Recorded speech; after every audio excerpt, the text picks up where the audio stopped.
سلامونه نیکې هیله احترامات قدرمنو لیدونکو اوریدونکو هیله لرو چې ټول روغ او صحت قالب مو ورتن وي. پس له مودې دوستانو یو ځل بیا تاسو ته له نوې ویډیو سره راغلی یو. ویډیو ته دې برګه د څنګه خپل عکس ښایسته جوړ کړو.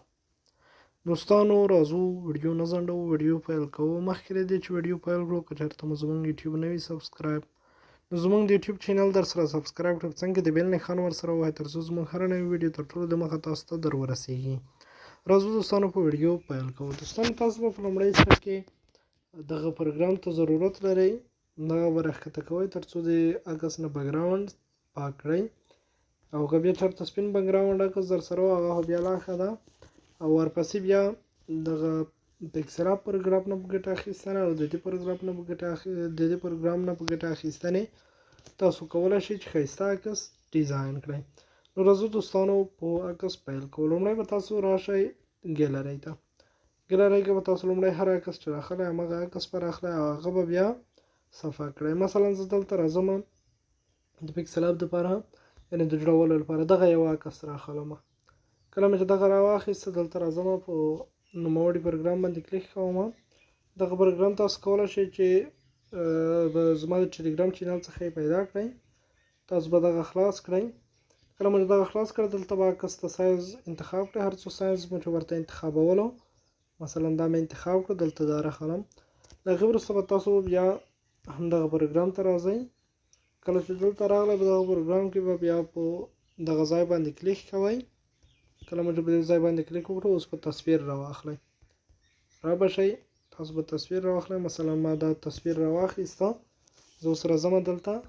که چېرته سپین بیکګراوند وي او زه آټو کلر ته یې واړوئ، دلته په اتومات ډول ټول د بیکګراوند رنګ یې چینج کېږي، او که نور رنګونه میجیک ته یې واړوئ دغسې لنډ درته اخیستل کېږي، کرپ کېږي په ښه ډول. یوازې دغه کرښه په تېره کړئ، او که چېرته دغه مینل ته مو واړولو نو په دغه ځای کې تاسو به یې په خپله خوښه بیکګراوند ایریز کوئ. څومره چې ایریز کوئ شئ هغه ایریز کوئ، څومره چې نه ایریز کوئ هغه مه ایریز کوئ. نو سر ما دلته آټو کالر وواله، یوازې بیکګراوند وهمه. بس دغه بیکګراوند په اتومات ډول ټول خپل چینج شو. دلته یې سیو کوم، راځم فینش. اوس راځم همدغه پکسل اپ ته. پکسل اپ کې نوموړي دغه برخې ته راځم. دلته راځم په ګیلرۍ څخه تصویر راخلم له دغه ځایه. کله مې چې تصویر راواخیسته دلته چیک ورکوم. اوس تاسو وګورئ دغه یو تصویر شو. تاسو دغه په هر ډیزاین برابرولو همغه ډول یې تاسو برابرولی شئ، غټولو مو کوچنی کولو مو. اوس زه یوه اندازه دغه تصویر غټوم تر څو دلته ښکلا ورکړم. دې خوا ته یې لږ راوړم، مثلا لږ داسې ګرځنده کوم یې، بیا یې کمکی کوم، بیا یې لږ غټوم. له هغې وروسته راځم لږ دې خوا ته تصویر باندې چیک کوم. دلته راځم دغه خموالي باندې کلیک کوم. تاسو دلته کتلی شئ دا باندې مې چې کله کلیک وکړ زه دلته د تصویر رنګ کموم. تاسو وګورئ رنګ مې دومره کم کړو. لاندې هیڅ معلومات نه ورسره کېږي. دا تصویر کمول شول. بیرته راځم بیا تصویر راخلم.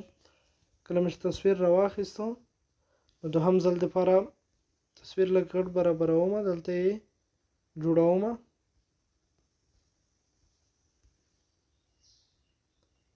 مثلا په دې سټایل کې مې دا تصویر راواخیسته. راځم د دې رنګ هم کموم. نور هغه ستاسو خپله خوښه ده چې هر ډول مو جوړول. مثلا دغه مې هم برابر کړو.